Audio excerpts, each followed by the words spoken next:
Hello दोस्तों, नमस्कार।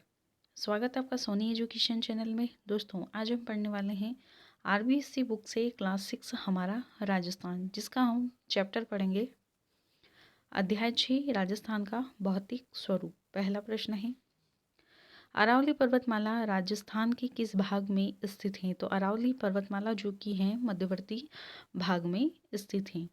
अगला प्रश्न है, राजस्थान राज्य का कौन सा भाग मरुस्थलीय है? तो राजस्थान का पश्चिमी भाग मरुस्थलीय है। नेक्स्ट है, राजस्थान का कौन सा भाग पठारी है? तो राजस्थान का दक्षिण पूर्वी भाग पठारी है। अगला प्रश्न, भू संरचना के आधार पर राजस्थान को कितने भौतिक भागों में बांटा गया है? 4 भागों में बांटा गया है। थार मरुस्थल, अरावली पर्वत, पूर्वी मैदान और दक्षिण पूर्वी पठार, इन 4 भागों में राजस्थान को बांटा गया है। अगला प्रश्न है, राजस्थान के किस भाग में थार का मरुस्थल स्थित है? तो पश्चिमी सीमा से लेकर मध्य राजस्थान तक थार का मरुस्थल स्थित है। नेक्स्ट है, थार का मरुस्थल अरावली पर्वतमाला के किस दिशा में स्थित है? तो पश्चिम में स्थित है। नेक्स्ट है, के मरुस्थल को अन्य किन नामों से जाना जाता है? तो थार के मरुस्थल को पश्चिमी मरुस्थल, उत्तर पश्चिम का रेतीले भाग के नाम से जाना जाता है। नेक्स्ट है, थार मरुस्थल राज्य के कितने जिलों में फैला हुआ है? तो थार का जो मरुस्थल है वह 12 जिलों में फैला हुआ है। अगला प्रश्न है, थार का मरुस्थल राज्य के कितने प्रतिशत भाग में फैला हुआ है? तो 61% भाग में फैला हुआ है, और जिलों का पूछा जाए तो 12 जिलों में।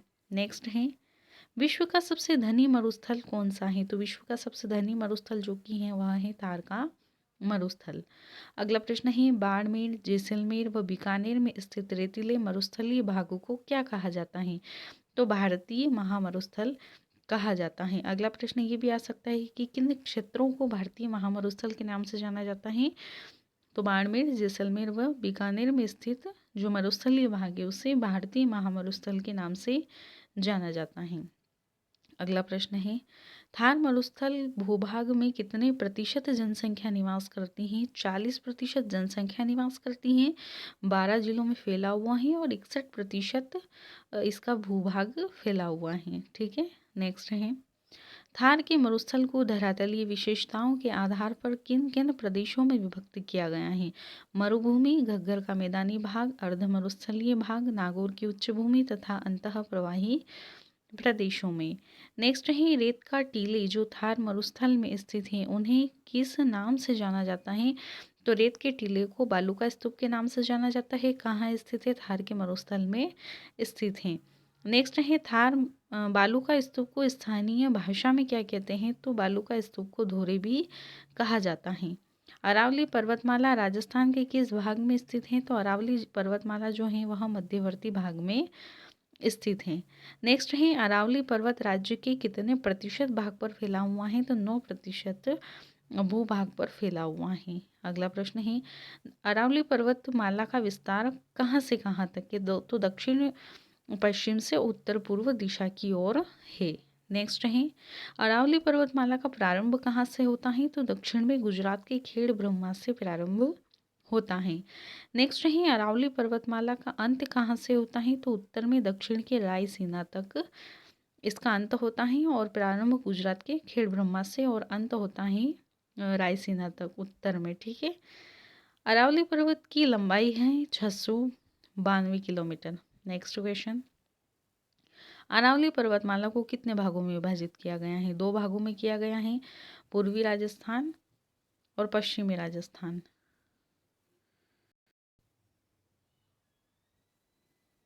नेक्स्ट है, राजस्थान का सबसे उच्च भूभाग कौन सा है? तो राजस्थान का सबसे उच्च भूभाग जो है वह अरावली पर्वतमाला है। अगला प्रश्न है, अरावली पर्वतमाला मानसून को रोककर राजस्थान के किस भाग में वर्षा कराती है? तो पूर्वी एवं दक्षिणी राजस्थान में वर्षा कराती हैं। नेक्स्ट है, राजस्थान की जीवन रेखा किसे कहते हैं? तो राजस्थान की जीवन रेखा अरावली पर्वतमाला को कहा जाता है। दोस्तों, अगर क्वेश्चन अच्छे लग रहे हो तो प्लीज़ रिक्वेस्ट रहे कि लाइक कीजिएगा, शेयर कीजिएगा, कमेंट भी कीजिएगा, और सब्सक्राइब नहीं किया है चैनल को तो कर लीजिए ताकि आपको नोटिफिकेशन भी मिल सके।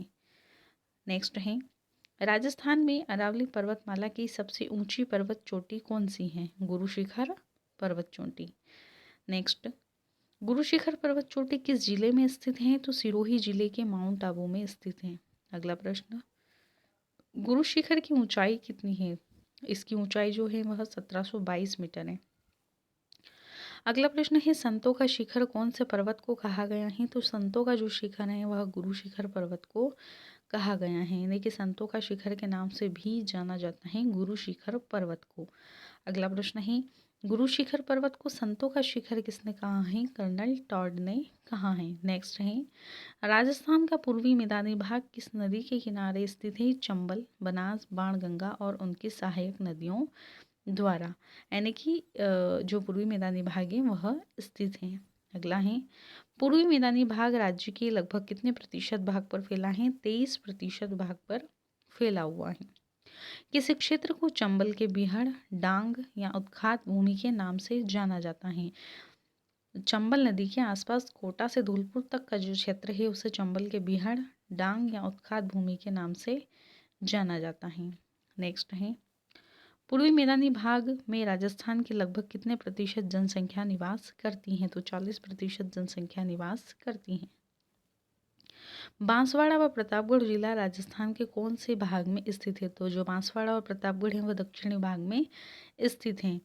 बांसवाड़ा प्रतापगढ़ जिलों में माही और उसकी सहायक नदियों द्वारा जो निर्मित कुछ मैदानी भाग हैं जिन्हें माही के मैदान के नाम से जाना जाता है।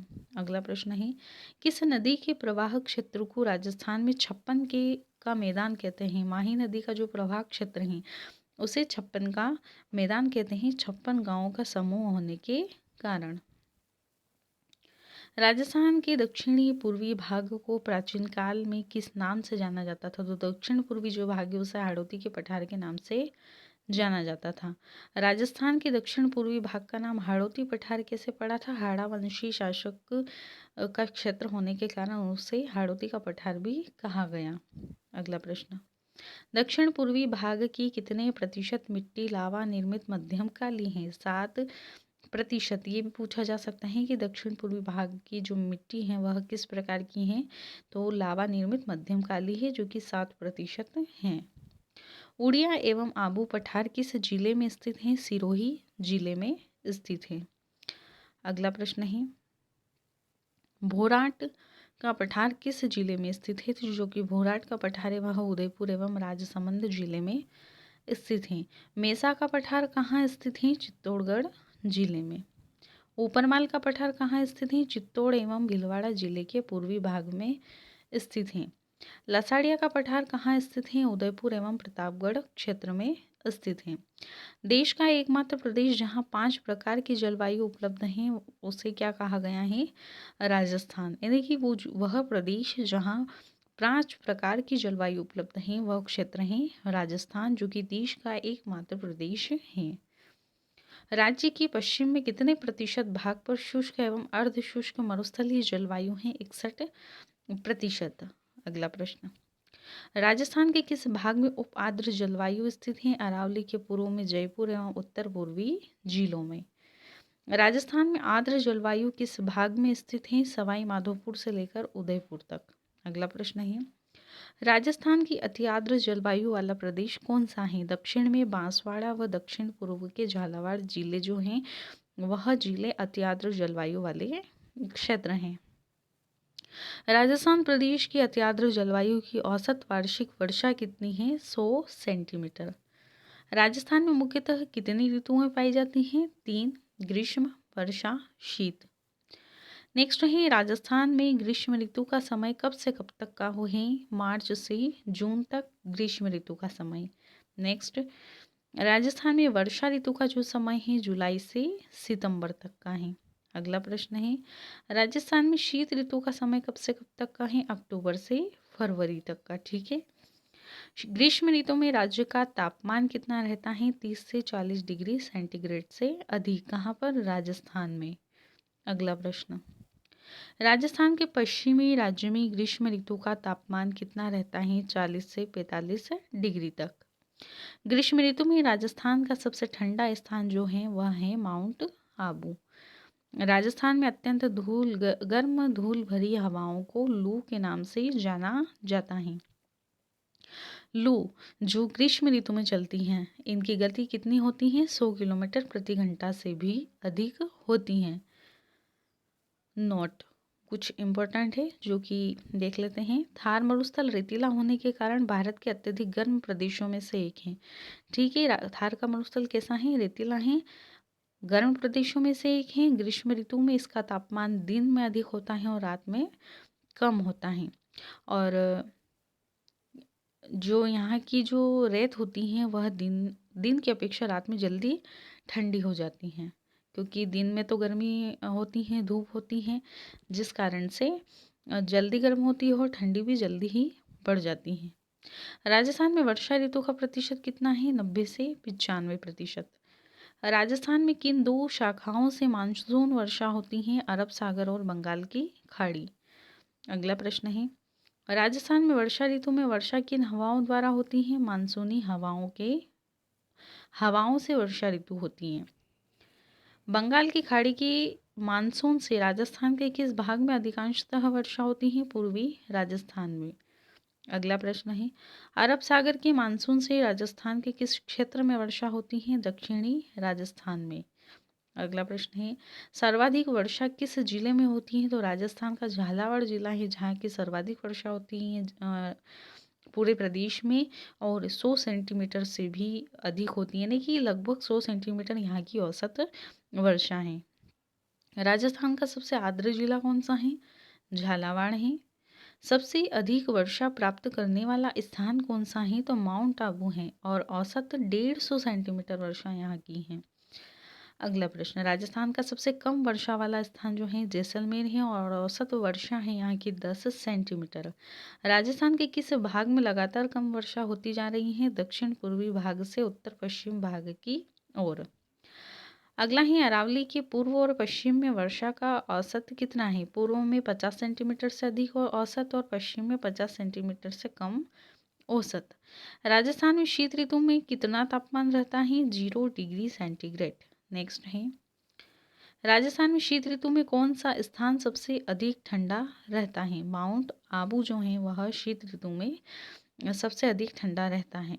अगला प्रश्न है, राजस्थान में आने वाली शीत लहर किस ओर से आती है, यानी कि किस तरफ से आती है? तो उत्तर भारत से राजस्थान में शीत लहर आती है। अगला प्रश्न है, भारत में शीत ऋतु में होने वाली वर्षा को किस नाम से जाना जाता है? मावठ या पश्चिमी विक्षोभ के नाम से जाना जाता है। मावठ या चक्रवात भूमध्य सागर से आकर राजस्थान सहित कहाँ वर्षा करते हैं? उत्तर पश्चिम भारत में, यानी कि यह भूमध्य सागर से आते हैं, राजस्थान में भी वर्षा करते हैं और उत्तर पश्चिम भारत में भी वर्षा करते हैं। राजस्थान के किस भाग में अधिकतर सूखा पड़ता है? तो पश्चिमी राजस्थान में पड़ता है।